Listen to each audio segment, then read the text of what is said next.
कैसे हो मेरे लिटिल चैम्प? उम्मीद है आप बेहतर पढ़ रहे होंगे, बेहतर होंगे। आज एक और सिलेबस, एक और चैप्टर का सिलेबस डिस्कस करने जा रहा हूँ।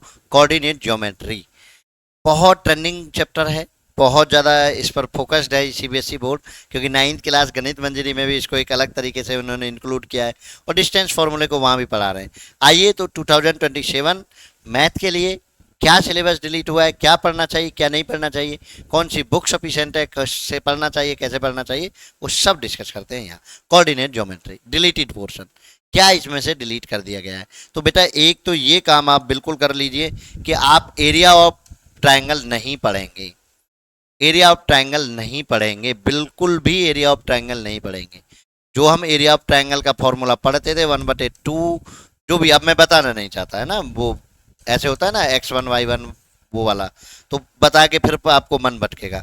यानी area of triangle coordinate geometry में अगर आपको पॉइंट बनाकर ए बी सी देकर और कोऑर्डिनेट देकर 0 3 और 2 1 या 3 2 जैसा भी कुछ करके वो अगर आपको कोई ट्रायंगल बना के दे रहा है और उसका एरिया पूछ रहा है, तो ऐसा बिल्कुल भी नहीं होने वाला है, अब आपके सिलेबस में नहीं आएगा।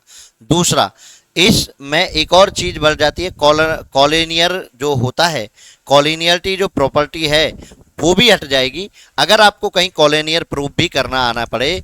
अगर इसमें कॉलिनियर को हम ये करते थे कि कॉलिनियर के लिए ट्रायंगल्स एरिया जो होता था बेटा वो होता था 0, तो हम यहाँ से कॉलिनियर प्रूव करते थे कि एरिया ऑफ ट्रायंगल लगा देते थे और कॉलिनियर प्रूव कर देते थे।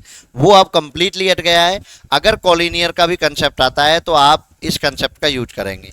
वो मैंने सब पढ़ाया हुआ है, आप टेंशन न लेंगे। पूरा कोर्स मैंने बहुत रिलेवेंट प्राइज में स्टैंडर्ड क्लासेज एप्लीकेशन पर पूरा सिलेबस पढ़ाया हुआ है, बिल्कुल भी कुछ भी नहीं छूटा है और अकॉर्डिंग टू लेटेस्ट सिलेबस पढ़ाया हुआ है। ये ऐप डाउनलोड करके आप रिलेवेंट प्राइस में पूरा पढ़ सकते हो। तो अगर कॉलिनियर प्रॉपर्टी आ जाती है तो आप यहाँ से A B plus B C बराबर ए सी, इसको अप्लाई करेंगे, डिस्टेंस फार्मूले को अप्लाई करेंगे।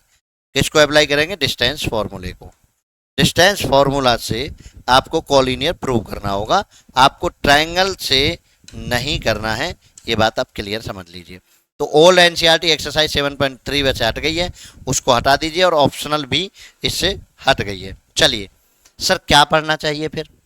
ये तो बात हो गई कि क्या डिलीट हुआ है, क्या पढ़ना चाहिए सर? वो देखो सिलेबस कैप्ट एक्टिव टॉपिक्स कौन कौन से हैं। सबसे पहले तो आप डिस्टेंस फार्मूले को कवर अप करेंगे, और डिस्टेंस फार्मूले को कवर अप करने का मतलब बेटा केवल ये नहीं होता कि आपने केवल डिस्टेंस फार्मूले कवर अप कर लिया। डी बराबर आपने केवल इसको पढ़ लिया, √x2 - x1 का स्क्वायर प्लस y2 - y1 का स्क्वायर, और आपने डिस्टेंस फार्मूला पढ़ लिया। नहीं बेटा, डिस्टेंस फार्मूला में दो पॉइंटों के बीच की डिस्टेंस भी आपको निकालनी होगी। एप्लीकेशन जैसे टाइप्स ऑफ ट्रायंगल और क्वाड्रिलेटरल्स, क्वाड्रिलेटरल्स के टाइप भी आपको पहचानने होंगे कि कौन पैरेललोग्राम बन रहा है, कौन रोम्बस बन रहा है, ठीक है ना, कौन काइट बन रहा है, कौन ट्रेपेजियम बन रहा है। ये चीजें भी आपको पढ़नी पड़ेंगी। कौन स्क्वायर बन रहा है, कौन रेक्टेंगल बन रहा है, और ऐसे ही आपको ट्रायंगल्स में पढ़ना पड़ेगा। आपको कौन आइसोस्केलिस बनना है, कौन आपको स्केलेन बनना है, और कौन आपको इक्विलेटरल बनना है, कौन आपको इक्विलेटरल बनना है। तो ये पूरा इतना तो आपको पढ़ना पड़ेगा इस डिस्टेंस फार्मूले पर। और एक और क्वेश्चन, एक और क्वेश्चन जिसको अक्सर हम चर्चाएं बहुत कम करते हैं लेकिन बहुत ज्यादा पूछा जाता है, इक्विडिस्टेंट। इक्विडिस्टेंट इक्विडिस्टेंट इक्विडिस्टेंट पर भी एक क्वेश्चन बहुत आता है, उसको आप जरूर याद करें।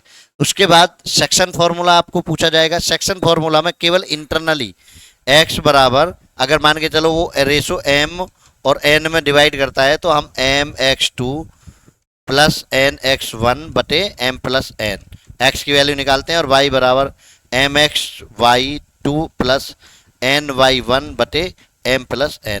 इन फॉर्मूला का यूज भी हम इसमें पढ़ेंगे, और इस पर बहुत मिड पॉइंट भी इसी में आ जाता है सेक्शन फार्मूला में। देखो ये लिखा ना, mid point formula, finding the mid point of line segment using distance formula. तो आप इस चीज़ को भी जरूर पढ़ेंगे।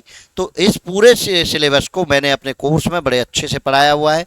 तो आप जाइए स्टैंडर्ड क्लासेज एप्लीकेशन डाउनलोड करिए और वहाँ सिस्टमेटिक तरीके से पूरा का पूरा पढ़ लीजिए। तो चलिए स्टूडेंट, ये रहा आपका कोऑर्डिनेट ज्योमेट्री का सिलेबस, और नेक्स्ट में फिर आपके साथ फिर मिलते हैं किसी अन्य टॉपिक के साथ। तो जय हिंद, जय भारत।